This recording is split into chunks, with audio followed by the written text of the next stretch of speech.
AllBall TV. They scared, but I'm not. They don't like comentario. Y suscribe.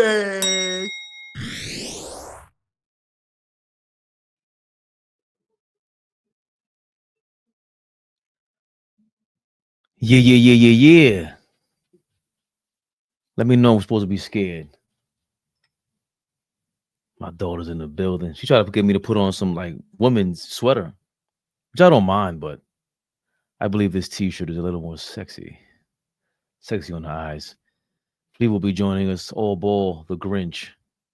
I don't know what he's doing. I think he's at the, I don't want to give his location up.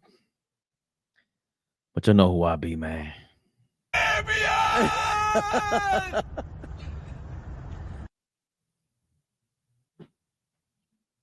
In the mix with the Knicks and our people. Nigga store Merry Christmas. What you want to do? Pause what? I don't pause nothing. I'm 43. The way y'all coming at cat is getting tiring now. One shot D.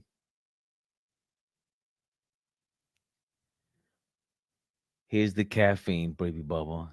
La Turia, Cherokee, Merry Christmas. People act like Cat got traded for 6 unprotected first round picks. Meanwhile, Bridges putting up 15. One shot D. You ain't lying. I'm not saying you lying. Can we get to the topic first? Damn. Cat got his defense attorneys out on us. Whoa. Feliz Navidad, Cherokee. Coñazo. Esta gente, Cherokee, ¿qué es lo que con ellos? Yo estoy aquí, tú sabes, en lo mío. ¿Qué está pasando aquí? ¿Ah? Santa Claus. ¿Dónde está Santa Claus? We didn't even get to the game yet. Look, I ain't say nothing. I didn't say whether he did bad or good. I just said what Mike Brown said. Whoa. Easy, partner. Tranquilo, socio. Monstro. But you know we got to get right to it. Tomorrow's Christmas, but today's Christmas Eve. Not, you know, to give some TMI out here, but I had to take a lot of Maylocks to show up today. And I'm sure some of you cat stands are going to have to do the same on this here episode of KNICKS Rehab. KNICKS Rehab, y'all. Stop playing. Yesterday, the New York Knicks, big loss to the Minnesota Timberwolves. Former Nick Julius Randle decided, I don't know, he got a hit out on us. He wanted to know what's going on. Let's get in the mix with the Knicks. 115-104 loss to the Minnesota Timberwolves. You see it there. Ant-Man, a.k.a. Michael Jeffrey's long-lost bastard son. 38 points. Big-time points. 12 points for Josh Hart. 15 rebounds, 8 assists.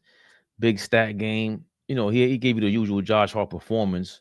6 turnovers. He was doing bad out there, man, along with his points. I think all of our points, before we even get talking, I don't want to kill any suspense, but all these stats are, they came up short. Josh Hart gave, 42 minutes in the game.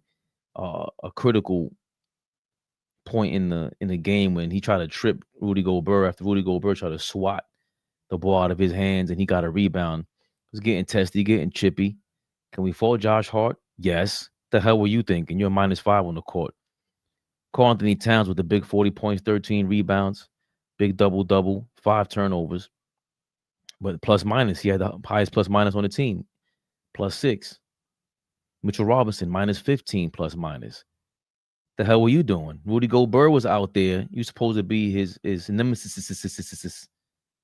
The hell was Rudy Gobert doing? I mean, Mitchell Robinson doing? 26 minutes? Here we go. Do you expect him to play on Christmas, guys? That's what we should put in the poll. Do we expect Mitchell Robinson to play on Christmas Day? He played 26 minutes last night or yesterday. Do we expect him to play tomorrow on Christmas Day? Will he give us the gift? I doubt it. I'm 30-60. Mitchell Robinson does not play tomorrow against the Cavaliers, even though he destroys them. You should stat pad against them. I'm ranting. 15 points from Mikal Bridges, 7 to 16 from the field, 3 rebounds, 1 turnover. This is a game this year that I think Mikal Bridges, he didn't look like he popped off the screen. He didn't. He's been consistent all year, but 40 or 43% from the field. I thought he said 43 minutes, 37 minutes.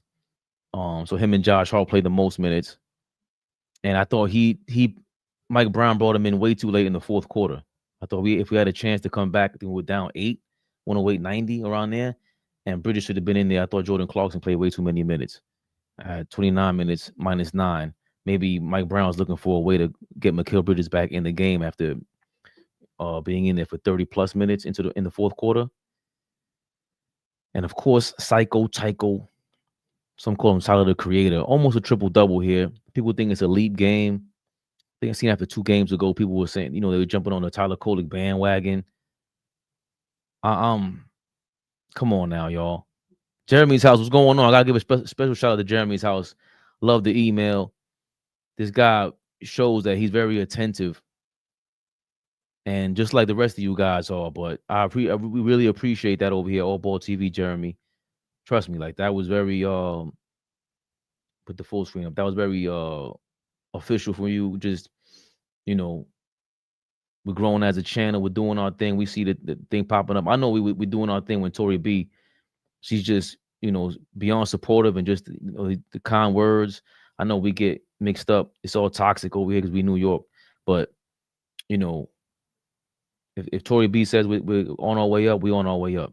And Jeremy's house, just evidence of that, showing us, extending his hand to help us out. That was amazing, bro.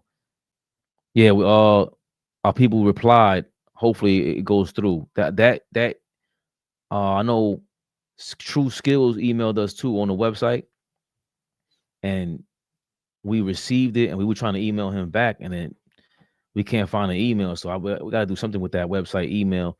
And just for anybody who's doing a YouTube channel, if you got any merch, start it up on Shopify. Don't go with Squarespace. I'm gonna delete that website, man, because YouTube ain't rocking with them. You can automatically link your merch stuff to the Shopify website, and they'll post it right there at the bottom. So I think there's something going on with the email, Jeremy's house. But either way, we got the email, man. What you did was tremendous. Back to the matter at hand. Tyler Kolek, 20 points, 11 rebounds, 8 assists, almost a triple-double. Mike Brown touched on this too as well. It was a great game for him, stat-wise.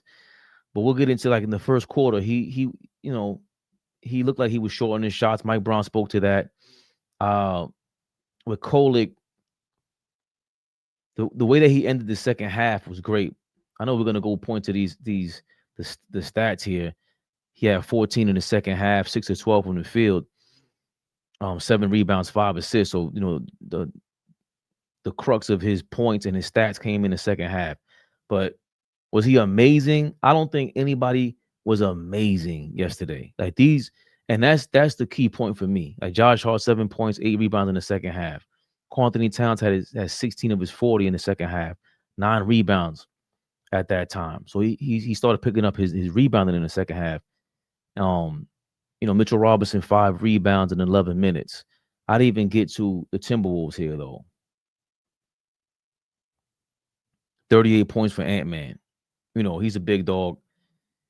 He's a baby. He's not even where he's gonna be. Like his footwork and his mid-range game isn't where he wants it to be at. And he called himself out last year where he's saying a year or 2 from now, I'll probably be at where I'm at because he added the 3-point shot last season. This season, he said he's working on his mid-range more. He's going to be just, face of the league. He'll get there. And one thing I always say about Ant-Man, Anthony Edwards, is that, Michael Jordan came in the league at 20. D. Wade came in the league at 21, 22. Kobe was a baby, a real baby. Like nobody talks about how Kobe Bryant came into the league at a real 17 years old. What were the 2 guards? Clyde Drexler is now forgotten about as a 2 guard. He's now forgotten about as a 2 guard. And they had time to work on their game. Ant-Man came from Georgia. comes into the league, and he's looking phenomenal. He's not just all talk, which is his talk is crazy. He talks ridiculous, but another outstanding game from him.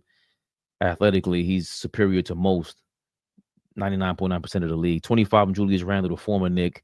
He really picked it up, right, in that fourth quarter. That's when it was, because we go to the second half, out of the 25 points, 19 of them was in the second half. And then look, boom, go to that fourth quarter, 17 of his 25 points in the fourth quarter. I think he scored 13 straight. He went bananas. Like, he turned it up, his aggression, everything, and he felt like he could, specifically when Karl Anthony Towns got the 5 fouls. Once he got his fourth or fifth foul, Karl Anthony Towns could really zoom in. Once Cat got his fourth and fifth foul, he was in foul trouble. Julius Randle felt like he was going to turn it up in the fourth. Ant-Man was getting blitzed, the double teams. Randle's just a superior athlete. Another thing I want to look at is the free throws real quick. Hold on. How many free throws did you shoot in the fourth quarter? I'm going to guess at least 4.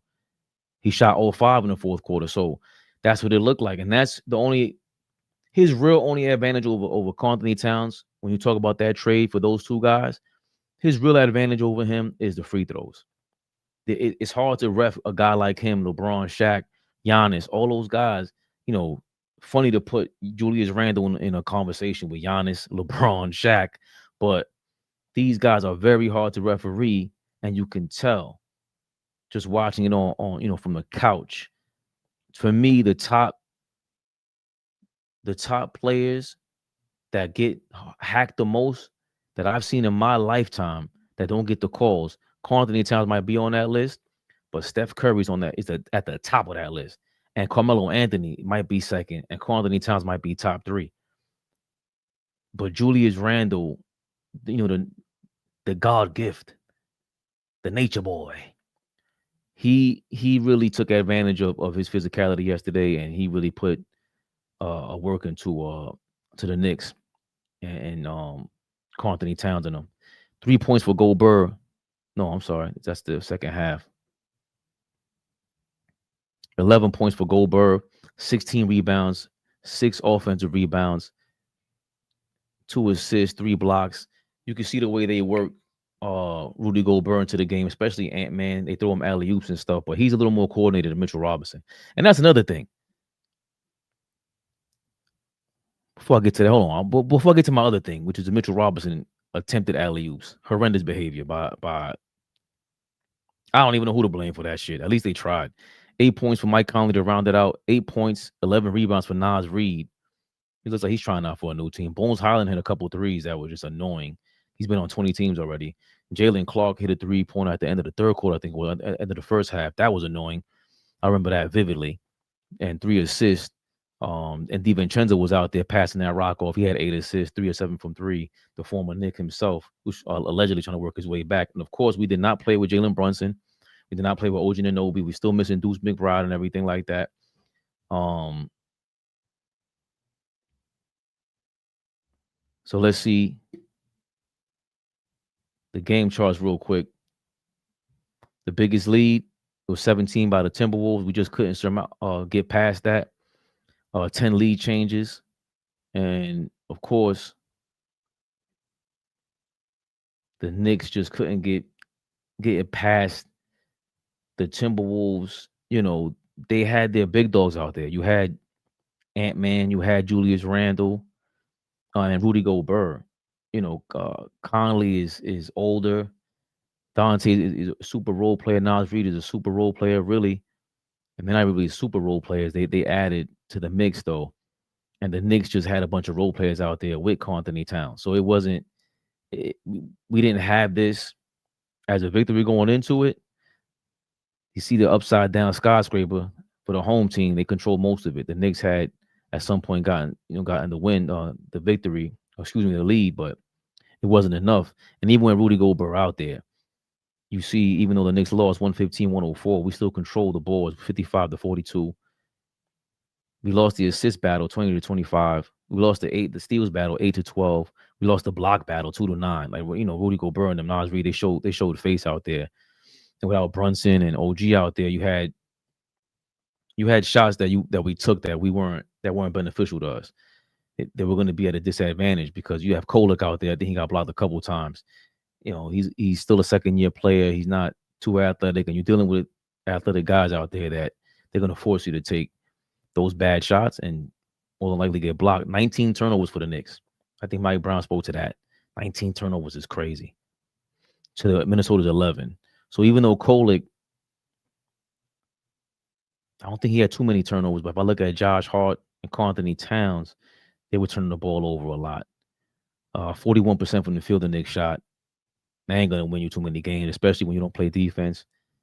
So 45% of the Timberwolves, 36% from three, the Knicks shot, and 32% the Timberwolves shot from three. So the Timberwolves, who are looking to improve that, rumor mill has them going for Kobe White from the Chicago Bulls. They're looking for a point guard in general. I want to see if we can read anything about the Knicks involving themselves in a situation like this, or any situation in the NBA where it involves getting definitely a perimeter defender with Shamet out, Deuce out. They would add to this perimeter defense, but it's hard to just have effort guys being defenders. At some point, we're gonna need, hopefully the Clippers keep doing bad. I look at Chris Dunn's contract in a second because Chris Dunn plays defense. Like, to me, he's top tier. He's a level below, obviously, the Tamani Kamara's of the world and Amen Thompson's, but Chris Dunn would be amazing. He just can't really score and shoot well. By the way, the Knicks, they edged out the Timberwolves in the 3-point percentage battle and the free throw percentage battle. 36% 3-point percentage to the Timberwolves 32. Free throw percentage wise, the Knicks had 73% to the Timberwolves 69, and here points in the paint 54 for the Knicks to Minnesota's 42. So that was Cat. Hart was getting to the basketball, even though Gobert was blocking them. They were putting pressure on Minnesota. That was the frustrating part about this game. Second chance points 25-17. So even though we had 19 turnovers, we still only had 20 fast break points for Minnesota off the 19 turnovers. So that's damn near 1 point a turnover. We normally turn over the ball 12 to 13 times. Obviously, with Brunson not being there, he's pretty decent with the rock. OG being there to make better decisions. And Kolek, if he had shrunk his time, he's a guy, Tyler Kolek. He tries not to turn the ball over. Second chance points. The Knicks still were able to get 25 second chance points with Rudy Gobert out there. Come on now. I don't want to. I can't say frustrating because what can you expect from a team without your star player and really, in my opinion, your two most important players? This is insane, to be honest. I think, we saw Brunson lead the way without Cat against the Pacers, but that was the Pacers. Then we saw Brunson tired. We're trying to give him an excuse, right? Because y'all don't like that against the Philadelphia 76ers, but Cat came back, but it felt like he wasn't even there. But we saw what it takes. We saw what it is. When you play quality opponents, these athletic guys, even if Brunson was out there, this is no cakewalk.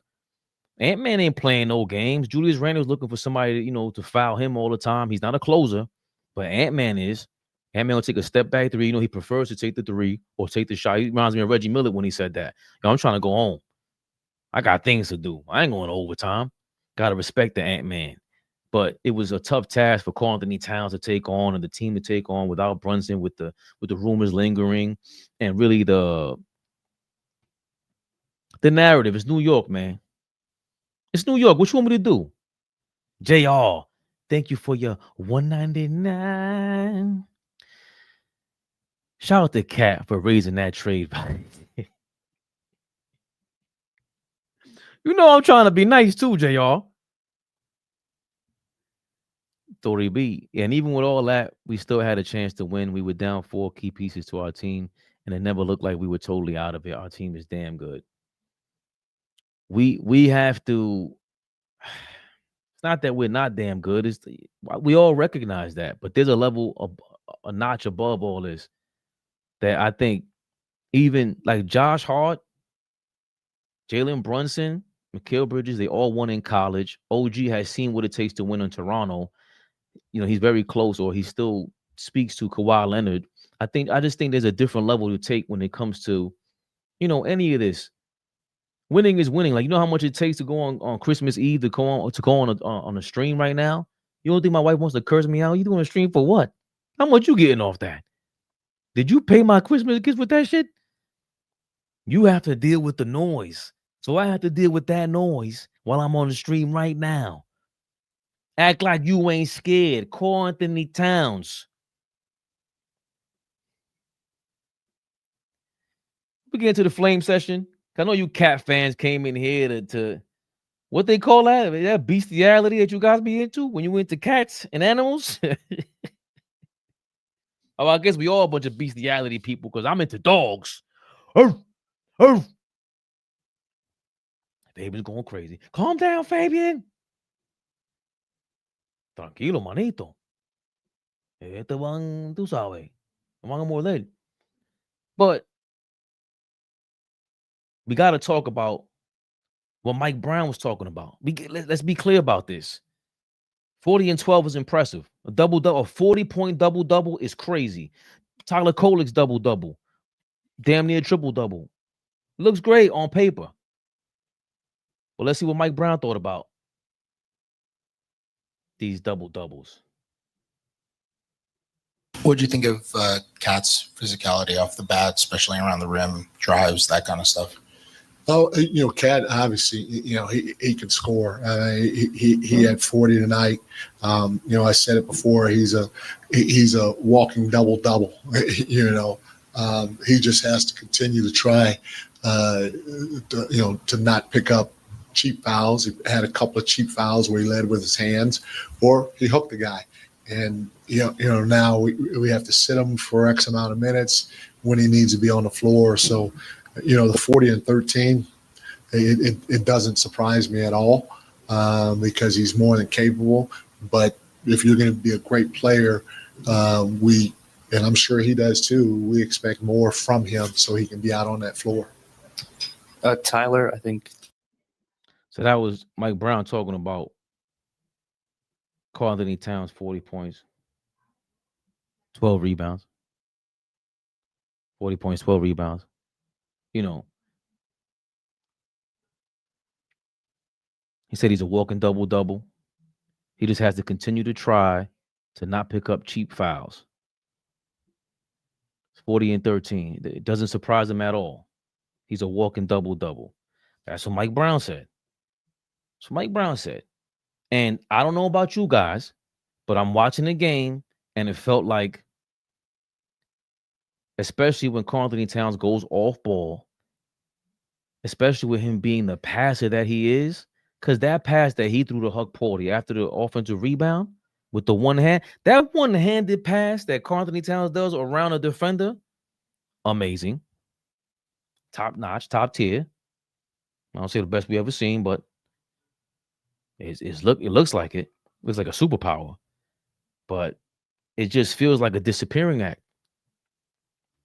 It just does. He had 40 points, and it was like, he had 34 going into the fourth?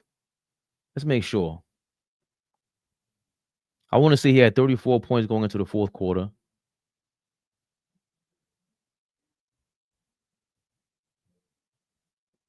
Karl Anthony Towns did. Fourth quarter, Karl Anthony Towns scored 9 points. So he had 31 points in the fourth quarter. 31 points going into the fourth quarter. And I'm not saying it didn't feel like anything, but if it wasn't for those points, where would we have been? I already know you cat lovers, where you guys are going with this. He also played 11 minutes and 25 seconds of that fourth quarter. After playing 7 minutes and 40 seconds of the third quarter, and he picked up that foul. He picked up the 2 fouls in the fourth. So he still did well. It was the fourth foul he picked up in the third quarter that kind of threw off Mike Brown. When you're a number one guy, number two guy, that offense got to revolve around you. And the great one-on-one players, you know, we could list them all if we want to. Jordan, Kobe, and these guys. Kobe had to figure out how to calm the hell down, and even then, he was going bananas. He was still out of his mind. Carmelo Anthony doesn't get a fair shake because when he was here, that team that he had when we played the Pacers, it's not like he had a team like that throughout.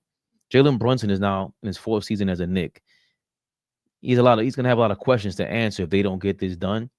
And this is 2 years back to back with Karl Anthony Towns. It's all also on him, even though he wasn't in this game. What is the game plan? Can he motivate Karl Anthony Towns not to be more like him, but to make him realize, like, yo, you ain't even really gotta be. You don't really have to score. You can make this game easier for everybody else. Because even with his passing, with Karl Anthony Towns passing, he ended up with 1 assist yesterday. I guess that was the one to Huck Porty. It just doesn't feel like mind-blowing. It doesn't feel like, you know, Ant-Man got help. But you saw how Julius Randle's 25 points, them 17 points in the 4th quarter, you could tell he was on a roll. And you can see Ant-Man's 38. Of course, they were there, but Julius Randle's 17 was different. They were different because he ratcheted it up. You could feel the aggression. He made you react on the defense so that you had to have more than one guy cover him because one-on-one, it wasn't happening. And I know Mike Brown was saying we didn't cover him enough from behind to double team him and try to get to his step back in the paint. But he made it a point that he wanted to find an opening to score some points. I think Julius Randle knew, all right, I'm gonna ride this out, see how this goes. In 4th quarter, I'm gonna turn this up. I'm gonna make sure I have no fouls. I see Karl Anthony Towns, he usually gets 3 or 4 fouls by the 4th quarter, and I'm gonna go drive to the basket. I think that was Julius Randle's plan to begin with. I don't know if the coach spoke to him about that, but Karl Anthony Towns, you know, I think he was coming back to Minnesota in good graces. They love him out there. He was very happy to be out there. You know, we saw some clips of him, you know, talking about his happiness in Minnesota. And I have spent so many years. I spent 9 seasons in Minnesota. They were the best years of my life. I've done some great things in New York. But it's nothing like Minnesota, guys. I owe them everything. All right, I'm being melodramatic, but I mean, you can see for yourself. Karl Anthony Towns on the Minnesota Timberwolves, treating him like gold, like a king out there. Like getting that ovation when you came out of the game at the end from these fans? I mean, it's always good to be appreciated. You know, there's nothing more valuable in this league, in this job, than to be respected. So I left my heart, my soul here in Minnesota, and you know, for the fans to just, even after, you know, it's like 2 seasons away, to respect me the way they do and to think of me so highly and to appreciate what I left on the court tonight it means a lot. It means really a lot. It means a lot. It means a lot. What's ridiculous, Tory B? He's a number 2. He's supposed to be a number 1.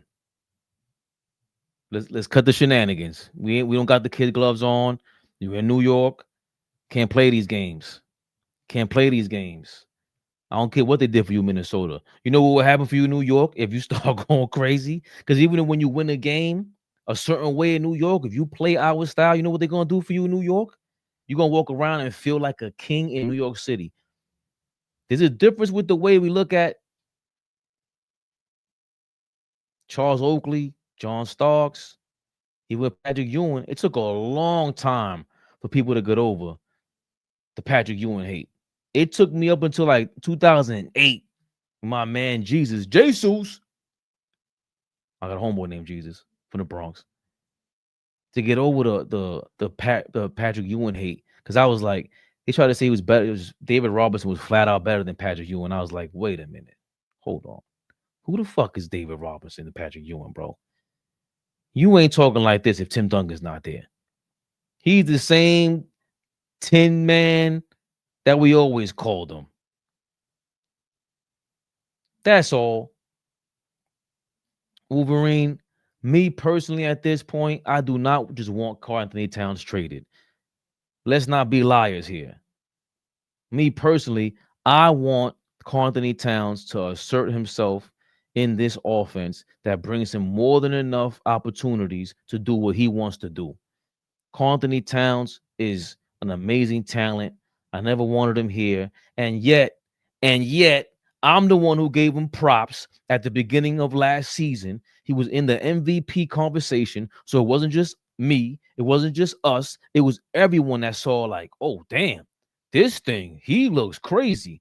And we still were like, I don't know if we can win a chip because our defense wasn't up to par. Let's wait for Mitchell Robinson to come back.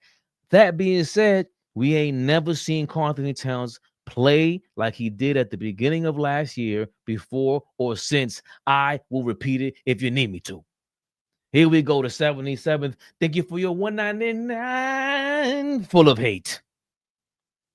Brunson's ISO is Cat's issue. Kolick passes. So why didn't they win yesterday? And why did they win yesterday? What was the problem yesterday, 77? Oh, OG wasn't there. Brunson wasn't there. What are you going to come up with next? Brunson's in his way, right? He's in Cat's way. Now we're saying he's in Karl Anthony Towns' way. As if somebody was in Karl Anthony Towns' way his entire career. The #1 draft pick. Stop, man.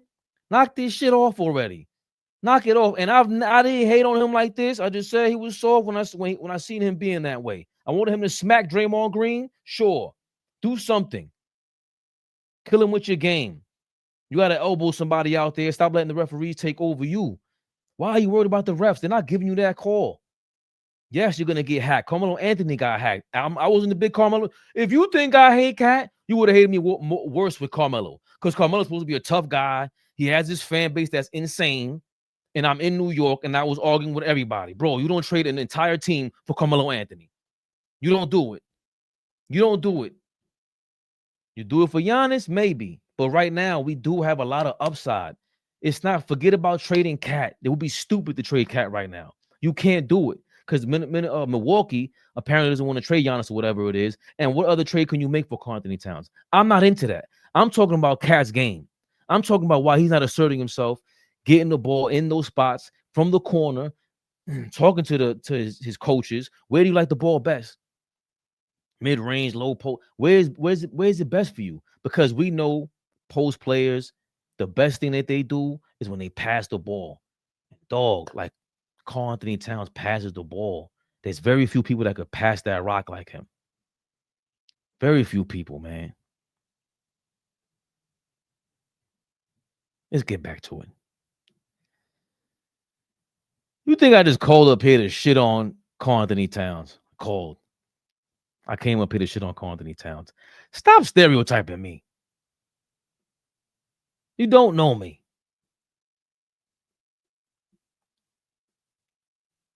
Let's get into this. So I like what Mike Brown said about Tyler Kolick. Got to get back to that. I like what he said about Tyler Kolick. Hold on, I got the order in my head. Right? Because damn near triple-double. It was great for what Flea would call the box score watchers. But again, Mike Brown speaking our language. He spoke our language. It was a great stat. Don't get me wrong, it's Tyler Kolick, but Mike Brown, tell him how you feel. Tyler, I think career high minutes, career high points, career high rebounds. Just, what did you see from him today? Tyler was good. He was good in spurts. I thought he tried. He struggled initially. He was, I think, 3 for 10 at halftime, and he ended up being 6 for 12 in the second half. And we needed to get scoring from others, so he stepped up in that area. To get 11 rebounds at his size was fantastic too in 31 minutes.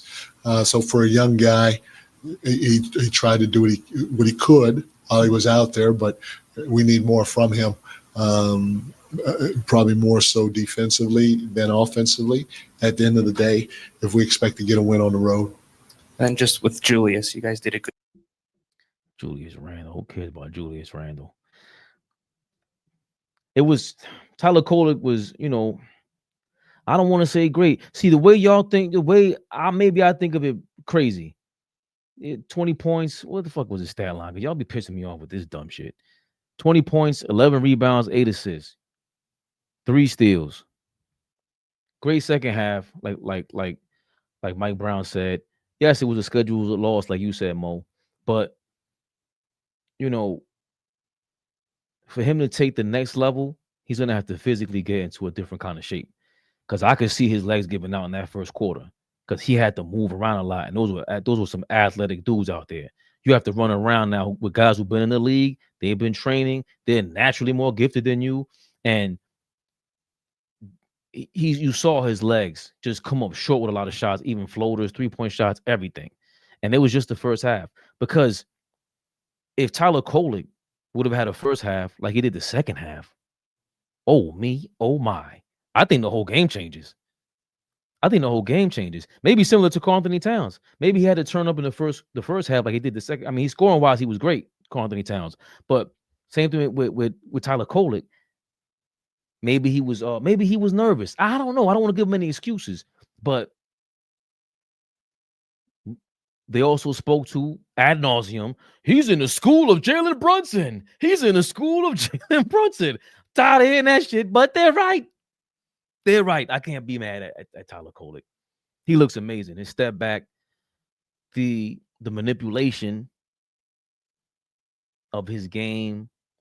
She's not going to get the foul calls. We don't expect it. But come on, a pump fake, pivot, and finishing the paint with Rudy Gobert in there. He was so gassed up. He tried to lay it in on Rudy Gobert like in the third quarter, mad crazy. I was like, yo, Tyler, you are wildin'. And of course, that shit got smacked back down to the fucking gym floor. But I like the fact that Mike Brown is not holding back with these guys. You guys don't like it. We got Flea on here to curse me out. Flea on here to curse us out in case we talk differently. Sometimes we sound like fans, and sometimes I just sound like a damn coach. Yo, this is what I would say to you if I was on your team or if I was on the sideline. Yeah, you did all right, but there was another level we could have taken. And Kolek is obviously competitive. Josh Hart is out of his mind, trying to trip Rudy Gobert like that. Out of his mind. And of course, we can praise Psycho Tycho, man, for that, for showing up. Because if he put up a dud in the second half like he did in the first half, I wouldn't sound like this, right? I would sound even crazier. He's bounced back from having his shots being short in the first quarter. He bounced back from that. Karl Anthony Towns did bounce back from the first 3 quarters being cool. That fourth quarter, he was still trying to bring us back. Without him, of course, it looks even worse. He gets the easiest shots out there. He was dominating Mike Conley, a couple guys out there. But in between all that, Tyler Kolek was playing amazing in spurts. That's what I like about what Mike Brown said. It was in spurts. So that has to come from conditioning. And you know we're big on, like, there's no way Tyler Kolek is not in the gym. To be able to perform like that at that level, I'm watching the game. My wife was like, who's that? That guy's a basketball player? I said, yeah. He's like, he looks like a Wall Street bro. Or a financial bro, whatever you call it. And it's true. But to be able to handle that role of being a backup, filling in for Jalen Brunson, you know the pressure's on. What you gonna do? They say you Jalen Brunson Jr. Let me see what you got. And they did a decent impression of Jalen Brunson. I can't front on Kolek, man. All the Kolek supporters from last year with Tibbs, they said, yo, just playing more minutes. And maybe this is what you guys were talking about, because it's not just yesterday's game against the Timberwolves. It's also the fact that Mike Brown is playing him alongside Brunson. And Flea and myself last year, it got to the point where it's like, yo, it's not like he's bad. He just doesn't look for his shot. So if he played alongside Brunson, how does that look? 2 small guards? Does Thibodeau have the balls to do that? He doesn't have the mind to do that. But Mike Brown definitely does. Tyler Kolek is prepared for so many moments now going into the year 2026. Like, forget about everything else I said. Tyler Kolek is now more prepared in his life to deal with everything basketball going forward into 2026. That's my final verdict. I sprinkled some hate, I sprinkled some love, but the final verdict, bang, bing, bang, dang, dong, dang. The final verdict is that Tyler Kolek is now ready, more ready than ever before for every kind of basketball situation. You got athletic guards from Philly, from Minnesota, from San Antonio. Yo, these are 3 loaded perimeter teams. How much more athletic can you get than Anthony Edwards? McDaniels didn't play. Dante give you something there. Rudy Gobert filling up the paint. And against Philly, come on, the kid VJ Edgecombe is a rookie. He's a rookie, but he still plays tough. Maxey, and then Grimes, and then B didn't play, but I think Paul George played. But come on, man, he ain't trying to play. He ain't really playing. And the San Antonio Spurs, who got probably the best youngest defender in the league right now, the first or second year in the league, in Stephon Castle. Then you got Dylan Harper, De'Aaron Fox, and them dudes. These are 6 to 8 athletes that Kolek had to be on the court with. I just seen a video with Brandon Podajemski from Golden State Warriors. They said that he went to like a D1 school and he was so trash that he transferred to Santa Clara, which was not a D1 school, and he didn't play any NBA talent. So then that's where Golden State had drafted him from. It sounds like propaganda, but the point is that Tyler Kolek, he didn't do that. He went from George Mason to Marquette, right? And then he went to the NBA. So he's been leveling up. And even as a rookie in the preseason games, we see the difference between him and his rookie class. Look, how much attention does Bronny James get, right? And the one thing nobody could do is argue with a Knicks fan about who was the second round pick. Why aren't you guys talking about any other second round picks? And we sitting there like, no, you ain't talking to us. I ain't talking to us. We looking at Huck Porty and Tyler Kolek all day long. I don't know what you talking about. Bronny J, like if you compare Bronny you can't compare him to these guys. Like Huck Porty, I think he has an NBA body. He's not there. Oh, let me not forget. So we already know Tyler Kolek. Come on. We done with that. Our guy is ready.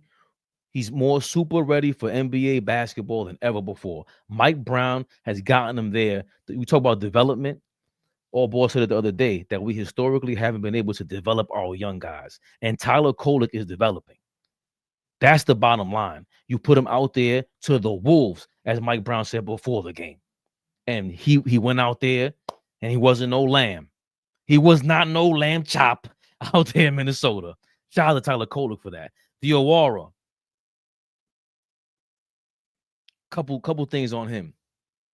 I liked his defense, but you have to look at the way that he slowed down his whole game. You can tell he was too excited to play before yesterday. I don't know if he was tired. I don't know what it was, but he slowed the hell down for yesterday's game. He slowed down so much. That stupid ass double team they threw at Ant-Man when Clark hit the 3 from the elbow, the 3 elbow at whatever buzzer that was. I was like, yo, you might as well have Diawara on Ant-Man. He got like an 8-foot wingspan. I want to see where this guy's at right now. These are those games where, like you said, Mo, it's a schedule loss. So what do you do with a schedule loss? Here, let me throw out Tyler Kolek over here. Let me see what he does. And let me see if let me see what he does to a potential MVP candidate in Ant-Man. Because, Randall is too strong. That's too crazy for Diawara. You could blitz Diawara at a Randall to bother his shot. That's the guy you needed there, even though he may not be, his IQ. I shouldn't say his IQ. His experience may lead him to block Julius Randle.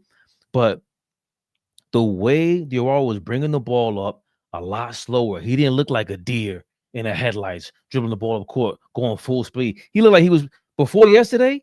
Diawara looked like he pressed the turbo button on the video game, and he was just trying to go crazy down court. Yesterday, slow with a purpose, slowed it down. He hit the 3-point shot that I think Kohler kicked to him in the left elbow 3. After that, this is when I knew my man is slowing down. My man is starting to get it. Diawara came back down. I forgot either Kohler or somebody passed it to Diawara at the 3-point shot above the break. And he thought about kicking it to Josh Hart in the right corner, and he kept it. He shot it. He missed. But for you to have the balls to do that, for you to think about the shot, let the defense think you're going to pass the shot, pass up on the shot, and then take the shot anyway, I love that from the kid. I love that from the kid. Obviously, his skills are not polished enough to be what we want him to be, but he has OG Anunoby there, Mikal Bridges there, a lot of teachers there. There's a lot of chefs in that kitchen. Hopefully, Mike Brown is the head chef and doesn't play any games because we know how this thing can go. But I loved his minutes there. And Mikal Bridges was, to me, non-existent. Not sure if he was tired. That was a bad game for me. Everybody, to me, 40 points for Karl Anthony Towns. And, of course, the almost triple-double by Tyler Kohler is going to stand out. It's going to stand out. And Karl Anthony Towns did. I'm bugging. He fouled out. He had 5 fouls late in the fourth quarter. Flea was pissed at that 6 foul, by the way. I'm blowing him up. But I thought they did all right. It was good. It's tough without Jalen Brunson. It's tough without OG Anunoby. Missing a lot of points there, almost 40, 50 points a game, making the job easier. It's just not his role. But we want to see more of this. And again, 58% from the field. He was doing well. But it's one of those games I'd rather you go for 50, go for 60. Fuck is Josh Hart going to tell you? But Josh, get out of my way. You trying to trip up Rudy Gobert. Dumb shit. Dumb shit. What did Rudy Gobert do to you? All he did trying to get the ball. Dumb shit. And everybody else, Jordan Clarkson, bad game. Awful. Awful. Awful. He gets on my nerves, man. He's supposed to be a 6-man. Everybody, all my partners, my co-hosts, they told me, yo, he's going to be the 6-man. What did you guys see from Jordan Clarkson before this season that he's going to be a flat out outplay Deuce McBride? I know what to expect from Deuce McBride. And with Shamit, when he was good money, I'm like, I kind of know what to expect from him. It's weird that he's even playing this well, but I forgot who put it this way, that Landry Shamit always plays his way to a starting role somehow and then just somehow always gets hurt. It's like how I felt about, here's my reference to January 2024. It's how I felt about Julius Randle when he flew into the sky in Miami Heat and then dropped to the ground and shoulders separated. He flew too close to the sun. And Landry Shamit seems to fly too close to the sun. It's unfortunate. But hopefully we could talk to our brujos and brujas. Tu me entiende? We put a little spell out there. We say, for the laundry, for the laundry, for the laundry. And we get our guy out there for the playoffs.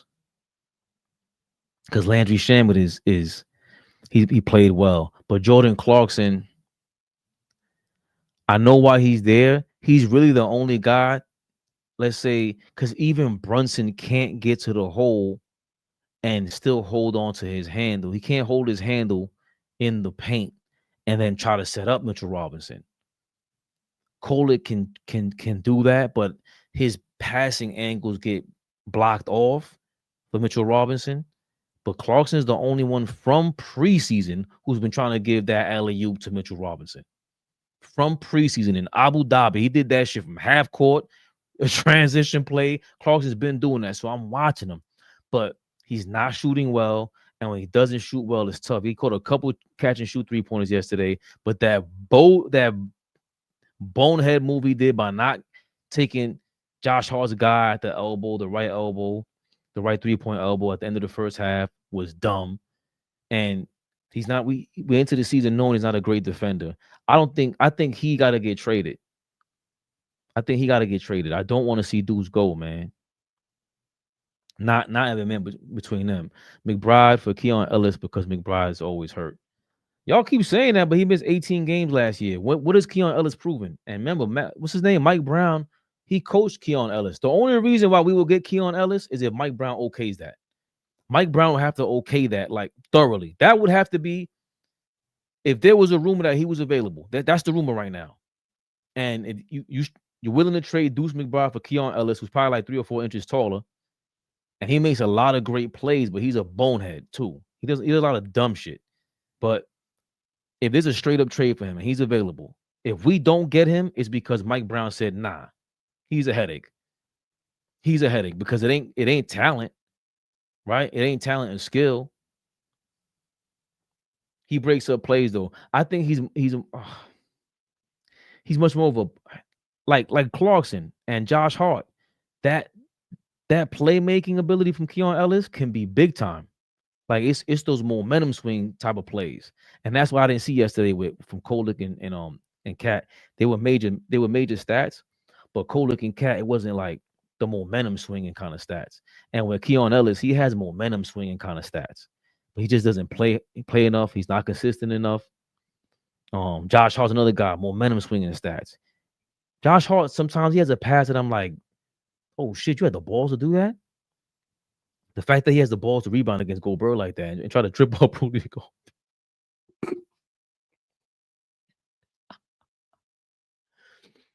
Yo, Josh Hart is a nutcase, man. Josh Hart is nuts. The ovation Cat got from the fans was the first love he got from fans in a month. I don't blame him. We beat that man into the dirt. Mo, I'm sorry. He better go wear his construction gear, his Timbs, go get some dirt-proof shit, whatever you got to do. We ain't playing with you, Karl Anthony Towns. We love Brunson. Brunson's defense is horrific. Karl Anthony Towns' defense has been really good. That's what was frustrating about that game, too. It wasn't like if he didn't stay in foul trouble, what Mike Brown said, he had to sit down at the end of the third quarter. And Cat was visibly frustrated about that. If he doesn't get that foul, does the game change, though? Let's just be honest about that. Forget about what I feel about him, what you guys feel about him.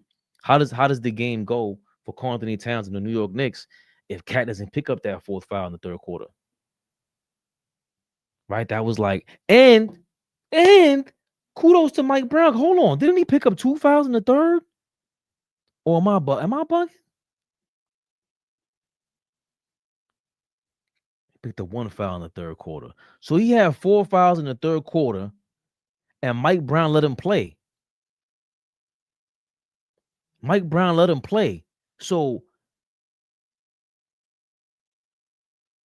he did his thing. No, he had 3 fouls in the third quarter going into the third, and then Mike Brown's letting him play. I think they let him get away with a foul, and that's what happened. There was another foul that Cat could have gotten on Ant-Man late in the third, and that's when Mike Brown sat him down like, yo, bro, you playing on thin ice. Like if you get into foul trouble now, if you out of the game, then what? Right? But if he does that, I think the game turns out differently, and he's going for 60. He's going for 60. That's the part y'all are missing. Nah, you wrong, Mo. They don't run well-spaced plays to get the lob. Oh, I'm sorry. I thought you meant for Cat. Yo, Mo, hold the hell on. Cat could have gone for 60. Let's get past that. Enough is enough. Did you see the lob that they threw for Mitchell for Rudy Gobert? Mitchell Robinson ain't catching none of that shit. They tried to throw him the ball like 2 or 3 times, and I'm like, there goes 1. I'm not saying they were great. There goes 2. And they finally dumped it all to him. I forgot who gave it to him. Not Brunson or Kolek or somebody. Nah. Only Clarkson. Let's see. Clarkson, Bridges, Kolek, and Cat are able to get Mitchell Robinson the ball. But to throw Mitchell, yo, are y'all bugging? You falling for the AllBall propaganda and his trainer? Hold on, didn't this trainer say some dumb shit again? Here we go. AllBall and the fucking trainer. They back at it. Look, they back at it with the Twitch Mitch conspiracy. Yeah, I'm not lying. You guys think I'm joking. Look, back at it. Marcel Scott. Marcel. Mitchell Robinson's trainer, Marcel Scott, on Instagram. First 16 games, 20%. Last 2 games, 91%. Include him in the offense, he will make free throws, point blank.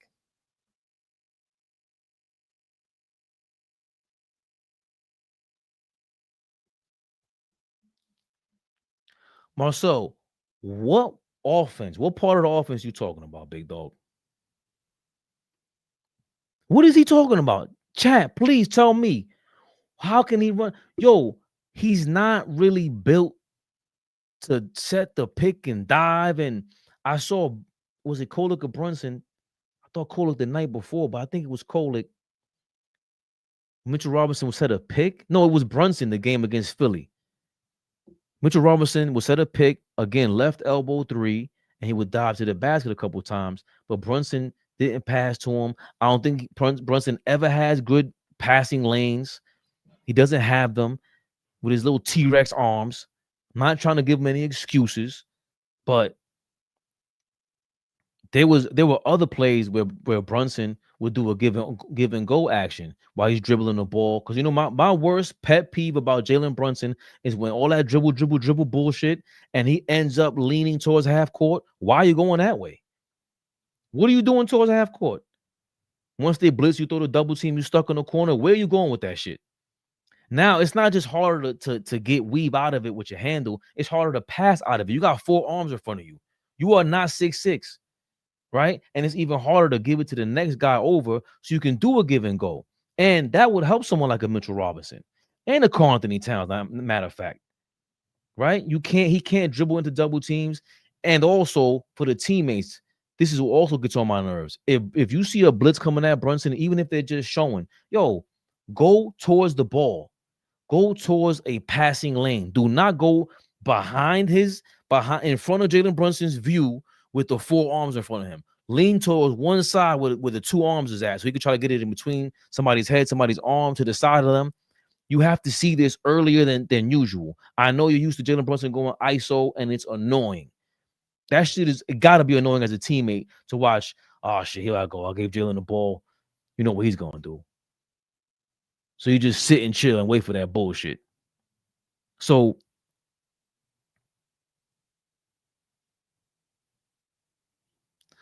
Brunson is not used to the give and go shit with Mitch or anybody, right? And I think we all blame, it's not just him, it's him and Cat have to learn, like, yo, how can we figure this out? Dog, I'm too nice. I'm too nice. You can give me the ball anyway. I'm going to shoot the ball. Karl Anthony Towns has not looked good shooting the 3-point shot in a long time. Since last season, I haven't seen him look comfortable shooting that shot, right? But what can they do with each other to have a go-to move? To be able to play a consistent, dominant, something where, yo, all right, now those 2 guys on the court is a huge problem. We've seen Austin Reeves and Luka Doncic go crazy early on this year. Did it last long? No. No. No way, Jose. But they did something, and those are 2 one-on-one guys. Dribble. You know, Karl Anthony Towns, maybe those specific spots on the court, run more action through him, but he has to be more aggressive with that. And I don't see how that leads to any Mitchell Robinson lobs. He shouldn't be part of your first, second, third, or fourth options. Mitchell Robinson is only meant for broken plays. That's why he gets the ball off the rim. Like Tyler Kolek one time when Goldberg was on him, he went to double him. He threw the ball high off the glass because he knew who was there waiting for him. That's when Mitchell Robinson pushed. Yo, Mitchell Robinson got away with some shit. He pushed Rudy Gobert into Tyler Kolek for that foul. And I didn't even peep that till the referees called it from the replay. But the first time Mitchell Robinson caught that crazy shit off the rim, bang! When he caught that, he pushed Rudy Gobert also. But again, those are the broken plays that we're talking about. Because, yo, if we get you the ball, how much can you really do, Mitchell Robinson? What are you going to do? You ain't even got the ugly-ass Bill Cartwright chuckaroo. You ain't got none of that shit. What the fuck is Mitchell Robinson going to do? He gets stuck. He don't have a little left-hand jump hook. He has nothing. That shit, yo, Mo, like from what I see, I think the players look at it like, yo, if we get this bum ass nigga the ball in the fucking dunker spot and he doesn't get to dunk it or a little fucking finger roll, he's gonna turn it over and look crazy. And he's gonna have to look for one of us. And we don't even know how to react to a Mitchell Robinson being stuck in the paint move. They have no plays for a Mitchell Robinson being stuck in the paint glitch. Do you want Mike Brown to run plays and draw plays for Mitchell Robinson stuck in the paint glitch? Because that's what it's gonna be. You want to see a lot of that shit? I don't. Why do you want to see Mitchell Robinson with the ball in his hand? That shit is ugly basketball. Fair. I love Mitchell Robinson for what he is. I love OG Anunoby for what he is. OG was starting to look mad comfortable in his mid-range, the pump fake. He was getting his Kawhi on a little bit. Kawhi light. He was Kawhi light. That's what OG was. Kawhi light. Because he can't get a handle. And you know Kawhi's handle wasn't super crazy, but they're all Jordan light anyway. But Kawhi knows his spots. He knows how to pivot. His the mid-range, the fadeaways, even the straight up shots, that mechanical shit. But OG is attempting to do his Kawhi light maneuvers. And we love the rip through move that he was trying this year. A lot more coordination to him and just a lot more comfort in that shit when he gets the ball at the right elbow, takes the one dribble, pivots, and then fades away is dope. That shit is dope from OG. It's not sweet yet. It's not sweet science yet. Because again, he's starting to get normalize himself there, right? But what I'm saying is Mitchell Robinson can't do none of that shit, Mo. He has zero ability for a fadeaway, nothing. And this motherfucker be spending I don't know how many hours in the gym in the summer in some hot ass fucking gym, crossing people over and dunking from the free throw line. He goes into whatever YMCA and tries to turn into Michael Jordan on people. Mitchell Robinson, don't piss me off. I came into the season in love with you. Flea tried to get me off the bandwagon and almost worked. Then I forgot, like, wait a minute. He's the guy that nobody could play defense like. Can't nobody do that shit. That's why he's important. OG Anunoby plays off the ball crazy. He's always looking for a steal. Big pickpocketer out there. Mikal Bridges yesterday was a bad game. So, you know, that's part of the reason why Cat couldn't close out the way he wanted to either. The other guys didn't really, like Josh Hart making those mistakes. All these guys making them bonehead mistakes. It brings Karl Anthony Towns 40 points a little bit lower too. I ain't gonna lie. Let me not lie on Carlos Antonio. El barrio de Carlos Antonio. Let me not lie to him. But all these things combined at this point, I'm rambling. All these things combined, it's set up for, you know, you need to play perfect against Minnesota, who's pretty much healthy. Aside from McDaniels, they sat him down. So, you know, we gotta think about that, Wolverine. As much as I love him, I'm down to get rid of his ass. Oh. Sorry.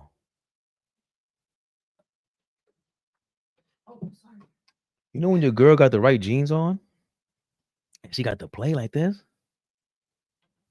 It's a Merry Christmas out here.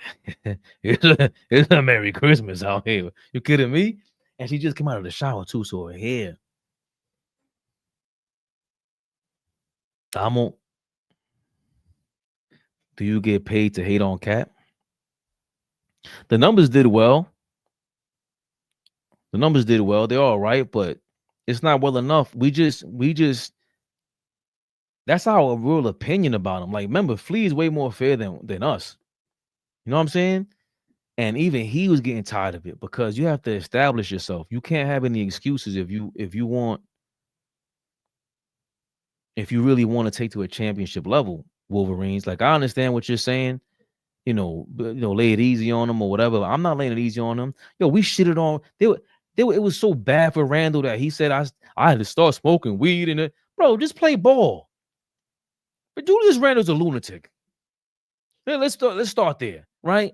Go to therapy, whatever it is. I think everyone needs therapy to live in New York City. So kudos to Julius Randle for sending everybody a message. Put the weed down, go get some therapy in New York. That shit is wild over there. Everybody got a damn opinion. Everyone thinks they're right. Everyone thinks they're a star. Look at me, I got a Santa Claus hat with these glasses. You don't even know what I think I look like right now. Tremendous. Tremendous. Are you kidding me? And I got to look. Chaos. What am I? The chaos coordinator. The Grinch. I got the Grinch shirt. So that's the personalities you're dealing with in New York City. It's a melting pot. But I don't get paid to hate on Cat. This shit, you think, yo, Michigan, if this shit was, if my rent depended on hate from Karl Anthony Towns, you would never see me again. The fuck are we talking about? He gets paid to deal with the hate. Not me. Not yet. I don't know if I can handle that kind of hate either. Might be sitting there crying in my room, worse than Cat. Trying to DM Cat, like, how did you deal with this? Carlos, ¿cómo? ¿Por qué te estás hablando así? ¿Qué tú hiciste? Esta maldita gente. Me está jodiendo, bro. Yo. Well, nah, we don't get paid to hate on them. Even with Brunson, you see, it's not that I was holding him down. I just seen it that he turned up to a level that these guys turned up to when Brunson got hurt last year in the final 10 games of the season.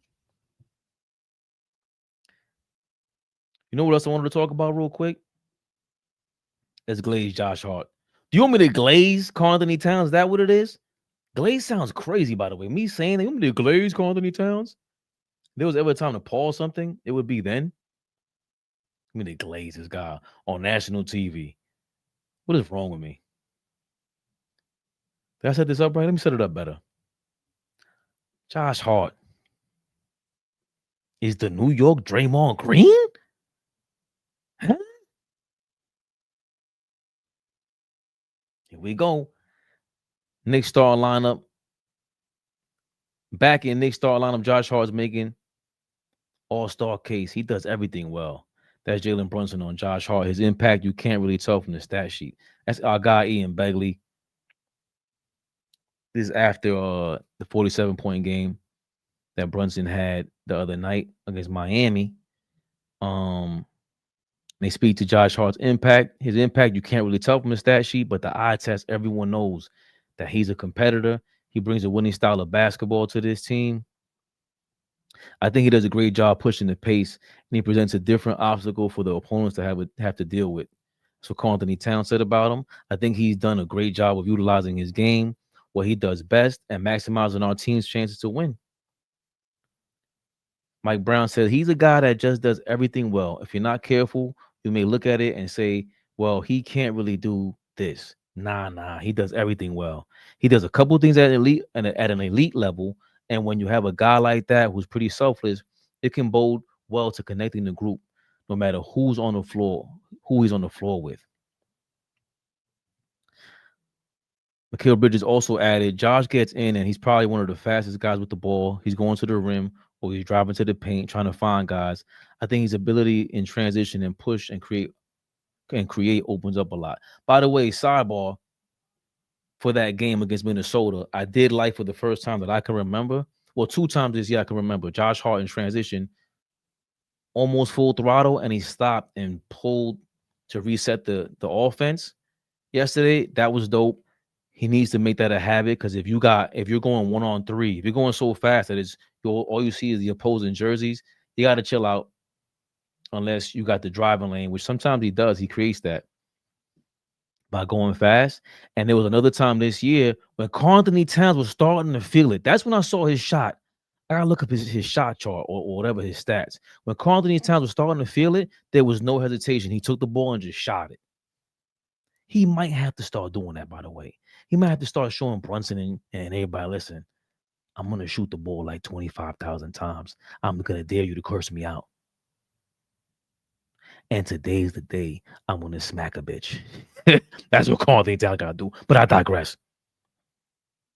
Josh Hart, that transition game is very important because we don't have the super athletic transition players. OG Anunoby looks ridiculous with the ball in his hand, to say the least. Mikal Bridges is pretty good in transition, and Josh Hart is a creator in transition. Like, as that lunacy about him, it's high risk, high reward. And the high risk is usually being able to penetrate a defense and get to spots to pass or score where it gives you an opportunity to, complete the offensive play. And then you got to run back.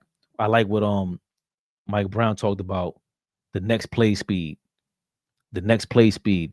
Tim Duncan is like the should be the logo of next play faces, because every time he finished the play on offense, he put his head down, always ran. It's not entertaining. It's not R&B, but I like a part of that next play speed is the falling down business. Josh Hart could fall down a lot. The complaining to the ref, that hinders the next play speed. Because as much as Carl Anthony Towns complaining to the ref, Josh Hart gotta shut the fuck up. I even seen Carl Anthony Towns grab Josh Hart at the end of the first half, like, Josh, come on, like, I got some Minnesota things back there. What you doing over here on the court? What are you gonna do? Talk to the ref about what again? You've been bitching about that for 2 quarters, man. Come on. I didn't see Hart really listen to him like that. The clip was cut short. Cash should have stepped in between him like Brunson did to him. Fuck that cat. Smack these dudes. Smack Josh Hart one time. Fuck it. I'm hating on Josh Hart while we're praising Josh Hart. AllBall TV. You gotta love it. Hart's individual numbers is as of 2 days ago. He's averaging 15 points, 9.3 rebounds, 5.7 assists while shooting 52% from the field, 52.6% from the field, and 40.7% from 3. Shit. I'm going to zoom in on that. God damn, Josh Hart.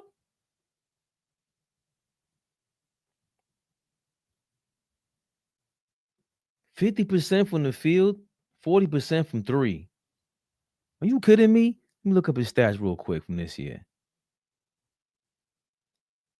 He shoot 49% still and 38.9. So he's 50-40 damn near. He's 50-39 right now. And he's 83% from the free throw line. Yo, this is his best free throw shooting season ever. And that culminates with his 3-point shooting season.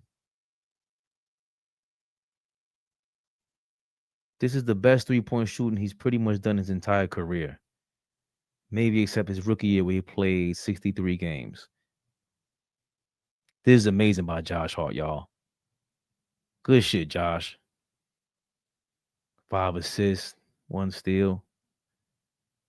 Yeah, I'm more impressed with the free throws because he's going to get fouled. He's shooting 1 less shot per game damn near. So therefore, he went from 2.7 free throws last year to 1.7. But also remember, he went from 37 minutes a game to 30. It was at 27 minutes a game about 2 weeks ago. His field goal percentage has always been pretty good. For his career, he shoots 47%. Why is it so down? How's it 47%? He's in New York 4 years. He's been shooting 49%. Right. When New Orleans, he shot 45. The 2 years in Portland, he shot 50%, but that was only 64 games. So with the New York Knicks, he's been shooting 49% and 34% with us. 34.8, 35% from 3. So that's been his career numbers with New York. So to be shooting basically the average for defense for 3-point percentage is 39% now. So he was shooting below average from the 3-point line before this season with the Knicks. And now this year he's averaging 39%. That's a big jump. When he first got here for them 25 games that he was here, when he first got here, when he traded in for Cam Reddish, he shot 51.9%, damn near 52%. Was that no, that wasn't the playoff run. That was the next season, right? With Dante. That playoff run he went, but real quick, let me see what he shot that playoff run. Because that playoff run was kind of bananas. Miami. No, it wasn't this season. It was a year against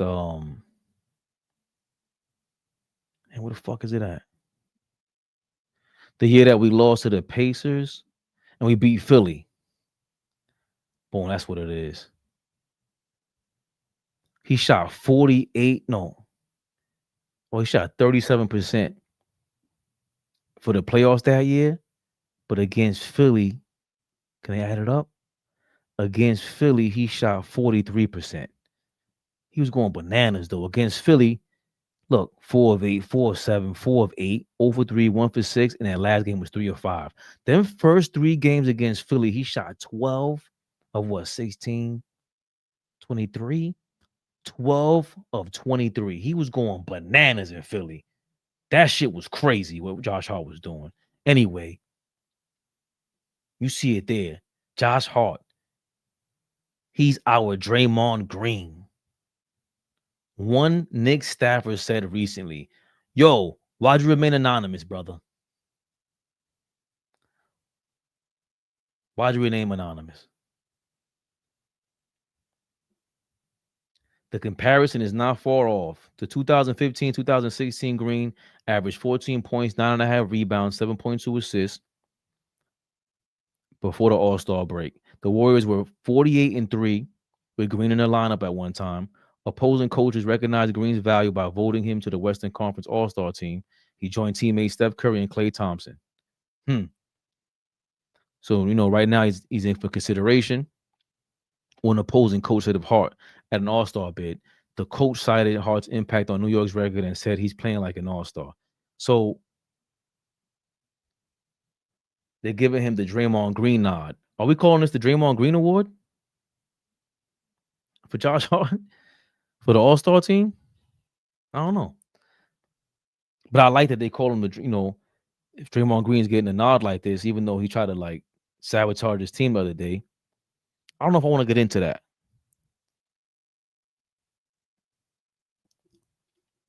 But we do know Draymond Green almost had another debacle with his team. Him and Steve Kerr went at it, right? And we see Josh Hart and Tom Thibodeau go at it before. You see Josh Hart go at it with everybody pretty much. And obviously the admiration Josh Hart has for Jalen Brunson is I don't know if it's a more respect level or just more intimate as a friendship. I gotta be careful with my words because ain't no that might be a thumbs down for ever mentioning Josh Hart's admiration and intimate relationship with Jalen Brunson. But the Draymond Green factor, it makes a lot of sense, especially with the respect that Draymond Green has for Steph Curry, the respect that Josh Hart has for Jalen Brunson. It can't be forced. It's almost a natural occurrence since that's your man. He runs the team. His family runs this shit. You just happen to be cool with him. And yeah, it is what it is. We run this shit, but that's my man. That's his spot. And that's my man. So, someone like Julius Randle, I don't think he was feeling this shit. And Karl Anthony Towns is kind of like, can't beat him, join him. I think OG on the low was like that last year too. Like, listen, y'all talking too crazy. I don't give a fuck who you are. I'm getting $40 million from you guys. Your uncle better pay me. That's all I know. Tío, yo quiero mi dinero. Mi funda. Mi bulto. Que lo que. So, I like the similarity, though. Draymond Green and Josh Hart. Obviously not as many wild incidents, but the volatility is similar. The energy is similar. There's a leadership factor to the team where Josh Hart is a leader. They could probably go to him. You saw the way he yelled at Diawara. Can I pull that up? Yeah, let's pull that shit up, man. That was his Draymond Green moment. Let's see. Josh Hart.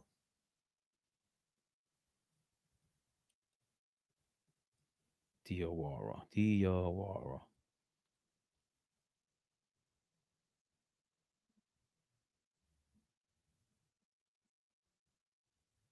That's not coming up. Why are you making my editing that much harder? Let's see. Josh Hart.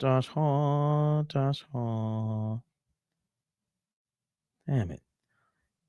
Y'all still putting up that thumbing business, man. Come on, Twitter, chill out. Screams. I saw him yelling at DOR. That's all. I think DOR was trying to come off the court, and Josh Hart was trying to tell him something. And look, Josh Hart telling him to get off the court. Like, I'm subbing in for you.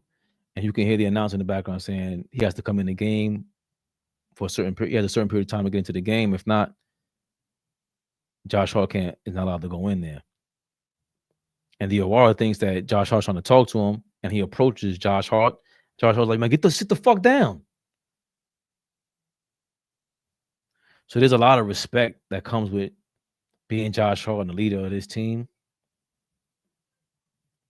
Just the fact that they're able to respect that, and the fact that he's comfortable enough to yell like that, and I don't say be himself, but I think we trust him as Knicks fans. As crazy as he is, I think a lot of Golden State fans don't really fuck with Draymond Green. And you see AllBall, he really don't fuck with Josh Hart. But a lot of people don't like his game, but I respect his effort. Like, he goes all out. To me, that's championship style effort. And he's a coach's dream, as everybody says. I'm still looking for it. Josh Hart. He's a coach's dream. Could we ever imagine Josh Hart being so angry that he walks off and loses it? I don't know. But you know what else, though? Let's not forget that Josh Hart, at the beginning of this year, he was on the end of the bench, in meditation mode. He was in meditation mode. His finger, he was getting over the injury. It made the paper. He could have had surgery, but then he would have been out for some time and it would have been healed. And he elected to not get the surgery. Then they get the shooting coach, Peter Patton. His shot improves. He's shooting amazing, like we went over. And he got over that rough patch. See, a lot of guys got over their rough patch earlier from the season. Like, he wasn't playing like great, and we shitted on him too.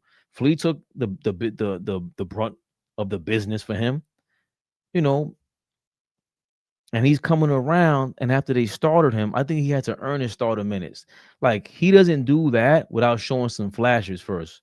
He was on the bench, and he was able to start because the coaches apparently convinced Mike Brown, and they had the staggering minutes with Mitchell Robinson, which was bananas. First 3 minutes of the first quarter, last 3 minutes of the first quarter, put Mitchell Robinson in the game. And it got to a point where it was like, hold on. Does this make any sense? Mr. I don't know how to say your name. Puts up 40, gives up 40. Who are we talking about? Josh Hart? But there's a lot of similarities to Draymond Green and a bunch of energy guys. Those are the guys that are going to pick up texts, but they can talk to the ref. Who has ever spoken to a ref more diabolically than Draymond Green? Nobody. And he's still able to do that and communicate whatever he needs to, whatever he wants to with the team, because somehow he's earned this respect. Obviously, with Golden State, they have 4 championships. They've been to 6. Right? They lost to the Raptors and the Cavaliers. They've been to 6. He's still, I want to say, the leader of the team, especially vocally, and he's able to somehow etch his way into this leadership role where he has these moments, gets into it with his coach, and then walks to the back, and leaves the huddle, which is disrespectful to his coach. Forget the players. You're disrespecting the coach at that point. And we haven't seen anything where Josh Hart is disrespecting Mike Brown. We haven't heard anything but good things from them. And you can tell when Mike Brown holds somebody, when he likes someone, when he likes their game, and he wants to see more from other people. I think with Josh Hart, what is he really criticized about him? You know what I'm saying? Like, after he got rolling, he got to the starting lineup. He's just been totally complimentary of him. And You see with, like I say, a Huck Paudy, he got to stay ready. When he uses words like that, that means he really don't believe in you like that. But you better be ready. And you see, he said the same thing with Yabusele, and Yabusele's out of the rotation. On the low, he's out of the rotation. He couldn't get no minutes against Minnesota. Out of the rotation. He's gone. And the trade rumors came about, and you leaked that shit to the French newspaper like a little fucking foo-foo, a bougie foo-foo. You definitely can't come back to the Garden. You looking crazy out here. You have to have a monster game. People got to get injured. You get into the game and start slamming people on the floor. If you start clotheslining people and doing like the Rikishi move on the court, Yabusele, then maybe we'll take you back over here in New York. That means I'm getting hungry if I'm talking about Yabusele doing the Rikishi. It's getting crazy, y'all. Listen, we should be back tomorrow. I didn't give you any Cleveland Cavaliers preview. Let's do that real quick because the Cavs, it's some minor stuff here, some minor reporting for their players. Sam Merrill, he missed 14 games. He's back after spraining his hand. Garland had 10 points and 8 assists Tuesday as he completed his first back-to-back set following left toe surgery in June. So this is the first time Darius Garland was able to play back-to-back games last night over the Charlotte Hornets. And Sam Merrill is back after a 14-game absence to a sprained right hand. And this might help them out. This was the first time that the Cavaliers had a 9-man rotation. If I read that correctly, it's the first time they had a 9-man rotation all year long. And to me, that was part of what was great about them last year. That was smoke and mirrors though. Because once like the Miami Heat offense to me is smoke and mirrors. You could kick that ball up court, do whatever the hell you want. Like that shit is all good until now we catch up to you, and now you got to go play half court offense. Now we playing basketball. What you doing with all that? And I ain't talking to Yabusele. I ain't pausing nothing, Flea. I'm 43. But the Cleveland Cavaliers, you got Donovan Mitchell. He's great one-on-one. But what are their real sets on offense? Like, who's setting the screen for real? Mobley and Jarrett Allen? Them dudes is weak. And they know they scared to death of Mitchell Robinson. I would sit Mitchell Robinson just cuz. Nah, we taking yo Mitch, go back down south with me. Go celebrate Christmas, bro. You see these guys in the playoffs. Fuck that. Like the way he dominated them, I thought we should have swept them. We played them in the playoffs 2 years ago. I was like, yo, this is an easy sweep. Like they don't rebound the ball like Mitchell Robinson. They're about to get killed. And it happened. So Brunson will play. That is the announcement. Jalen Brunson will play tomorrow against the Cleveland Cavaliers on Christmas Day. He took off Minnesota. He better play. OG Anunoby, you better play. We don't know if Mitchell Robinson is playing. He played 26 minutes yesterday. You ain't fooling me, Mitch. The cadavers ain't shit. You guys are worse than us when it comes to like flaming people. You just don't want us to flame whoever you don't want us to flame in the moment. We got a fire under people's asses, man. And that's pretty much it. Kenny Atkinson said it just kind of slots everybody in a better place. It kind of slots everybody in a better place than they have been. So I think he's been big. Having Sam back, it makes a huge difference. That's in reference to Sam Merrill. But Kenny Atkinson, you be talking, man, you talk a lot of wild shit. Kenny Atkinson, you talk a lot of wild shit. Fuck Sam Merrill, Kenny. You better get your life in order. They say I seen Donovan Mitchell.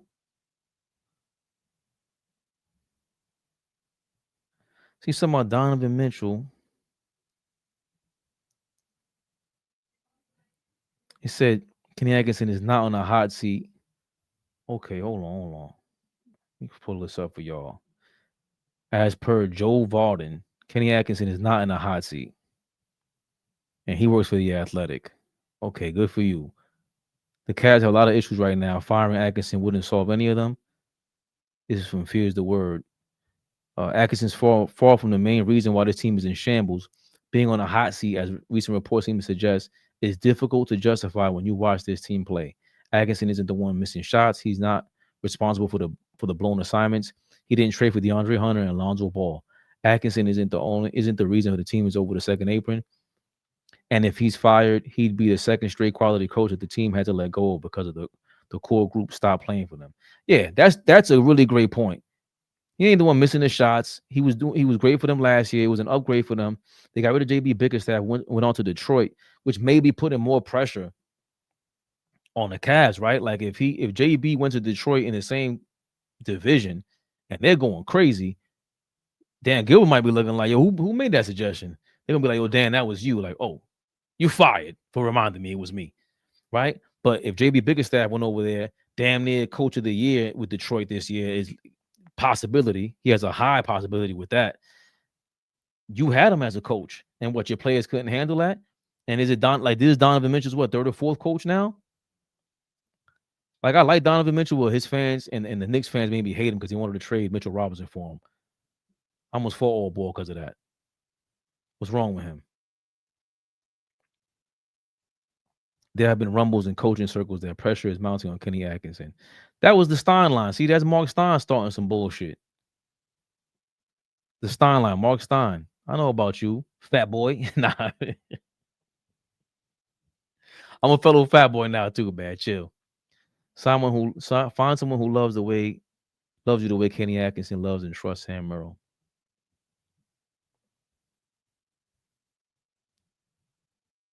Sam Merrill makes a difference. He knows how to screen. He knows how to play with those guys. It makes a big difference. That was a big boost for us. DeAndre Hunter's a tough dude. Sam Merrill, I really started watching Sam Merrill because of Tim Legler put me on to him. So I called him the White Ray Allen. They call him the White Red Rooster or some shit. That didn't bode well for Flea. So get the fuck out of here. Anyway, I saw something where they were saying, there it goes. If the Cavs were to move on from Kenny Atkinson, Donovan Mitchell's preferred interim head coach would be Johnny Bryant. Now, let's not forget Johnny Bryant, Johnny boy here. We all remember him. He was the Knicks assistant coach. And for years, we kept him on that bench because that was the connection between Donovan Mitchell and the New York Knicks.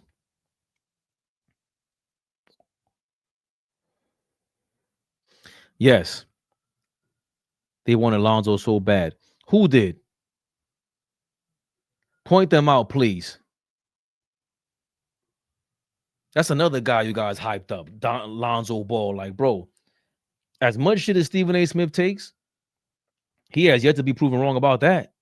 Lonzo Ball, you saw him go on a fast break the other day, and he had to pull up. He was by himself damn near. All he needed to plant was 2 feet, bang, bang, for the transition basket. Dog.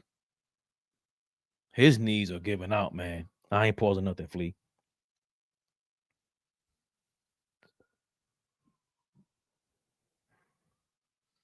Lots of Charlotte. Who called out his own player? Oh, JJ Redick. Yeah, I saw that. Yo, man. Y'all know I like JJ Redick, bro. I just seen a clip of him with Joakim Noah when they were talking about being like suspended from a team on the low. They like getting put out of the rotation is their way of saying you are suspended. And how like Ben Wallace, they called him body. He told Joakim Noah, yo, man, you ain't sitting in. We're gonna sit you out another game, bro. And JJ Redick told his story about how he got into his assistant coach. And then him and Doc Rivers making sure they were cool the next day before they move forward. And, you know, JJ Redick now, to me, he's in hot water because you're not taking over the team. Like Pat Riley made sure that was his team. This is the Lakers, bro. And it's why I keep telling y'all with Cat. Listen, man. If you don't assert yourself with this level of pressure on you, it's different. And But what did JJ Redick say? That one of his players didn't know what a flood play was or some shit like that? That was stupid. Like that was trash. Who was it? Who was it? Because if it was LeBron that didn't know the play, you wouldn't even say that. Oh, he sounding like more and more like a chump. I can't front, man. I don't like that shit. The theme for our team, these young teams that move, we just can't move. It's like we're stuck in the mud. It's like we're stuck in the mud. Against who? The fucking the Phoenix Suns? Look at his face. He aged 10 years. You getting that 40 million, no problem. No. Look, this is the video I was talking about. So we had a guy the other day who hasn't played a lot, who didn't know what a flood was in the middle of a game. So we're clearly, when we're not healthy and we haven't been healthy, we clearly have some room to grow in that area. We had a guy the other day who hasn't played a lot, who didn't know what a flood was. He didn't know what a flood was. Guess what, JJ Redick? Neither do I. Let's look it up. What the fuck is a flood? You guys know in the chat? I know the flood play on for a running back in the NFL. Flood play basketball. Right? Flood basketball zone offense. Okay, cool. JJ Redick, you ain't in no fucking position to be telling nobody on that team what they don't know when you just started out being a coach yesterday. Get the fuck out of here, bro. He couldn't talk to me like that. You damn near my uncle's age or my older brother's age. I see LeBron here running amok. You ain't have shit to say to him. He is the third best player on this team. He's the third best player on this team, and you didn't say shit to him. But I seen you on TV trying to go back and forth with Stephen A. Smith, trying to go back and forth with Kendrick Perkins, looking red as hell, looking like the crazy racist logo. Take it how you want to take it. But you're not talking to me like that. I know what a flood play was. You ain't know how to control LeBron when he was at the end of the bench over there with Phoenix. You call him LeBron. Fuck you talking about? This guy's 40 years old. And you can't control him. You can't speak to him man to man. LeBron, what the fuck are you doing? You had to hold a meeting with Luka Doncic and LeBron James? For what reason? Fuck you got to talk to LeBron for? Get him out of here. What you in the room for, Bron? Nah, I said that I invited the franchise player over for a meeting. And just look at him. And then look away. And go talk to Luka. Hey, lock the door, please. I don't need anybody else crashing into the meeting. That's what you do. The fuck out of here, LeBron. That's why I don't like when people, if you're going to be ballsy with everybody. To the owner, to the general manager. That's why I respect CP3. He's a dick to everybody. Draymond Green. He's selective. I almost fucked up with that one. He's not a dick to everybody. He ain't stepped to Dylan Brooks the other day. He stepped to that little white kid. But he got Steph Curry with him. Who you got, JJ Redick? And quietly, Luka Doncic. See that with how all balls going crazy, talking about Deuce McBride is injury prone. Luka Doncic is injured again. So is it the weight? Is it the workout? You have to be ready for Laker basketball. To be the face of the Lakers is damn near to be the face of the NBA. Because if he goes on fire, they catapult you to number one as a Lakers superstar. That's what they're gonna do. You get look what they did, the Nike commercial he got. The Jordan Brand commercial. Isn't he with Jordan Brand? Or did he switch that up? The bad Luka shit was dope. But that's another guy. See, y'all think we shit on Cat. Luka Doncic, what does your little triple doubles mean? You don't play any defense. And then JJ Redick had to pull you into a meeting to talk about your defense. JJ, who you think you're fooling? That was your maneuver to try to get them to understand what a flood play was? That was your second best move?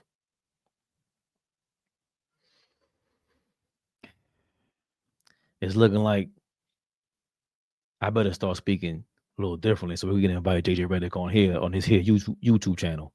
He might be joining us come July. We might see him right here next to AllBall TV, and we go, yo, JJ, how that feel? Look who we got next. JJ Redick is in the AllBall TV building.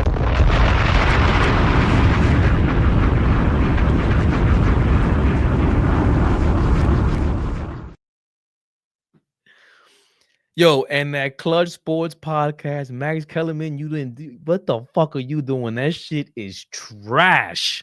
Rich Paul, trash. Flea got some nerve ever defending that fucking bozo shit. JJ Redick, Bronny James. JJ Redick's the head coach. Bronny James is the next best superstar.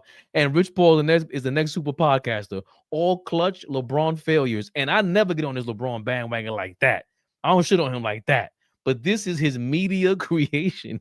This shit is trash. Look, LeBron, man. Get a hold of yourself, man. Size 9. I'm sorry. I'm just rambling. I only brought that up because I was talking about how JJ Redick was shitting on the defense or his players, and he didn't have the cachet. But Atkinson is getting pressure. Atkinson gets pressure. But meanwhile, his bum ass players, he ain't shitting on his players. Garland was hurt the whole time. Them dudes is soft as hell. I bet you JJ Redick would have no problems calling out Donovan Mitchell and them in Cleveland. JJ's bitching up. I'm almost there, JJ Redick. Calling you straight up the BITCH. But you have been bitching up. You know who hasn't been bitching up? Mike Brown. Mike Brown. Is he brown nosing Jalen Brunson more than AllBall TV does? Maybe. But he knows where his bread is buttered. Jalen Brunson had that one bad game. He kind of called him out, could have passed more. He didn't really call him out, actually. Even after a 40-point game, Mike Brown said, do it again. He did the flea. Do it again. And we need a little bit more than that. It's been great, y'all. An hour and 42 minutes went by like I don't even know what. You guys made me so happy and proud. Oh, I read the 7th joint, right? Thank you for your super chats. Thank you for all the members joining us. That was bad, Mo. No Luka, no, Austin Reeves. I get it, but tomorrow we got the Christmas games lined up. We should be going on after the game or a little bit later. Thank you, APAP. Thank you, guys. Good night, Moon. Good night, Stars. Good night, Lightbulb. Good night to all the members, to all the followers, all the viewers, all the subscribers. The God showed us a lot of love.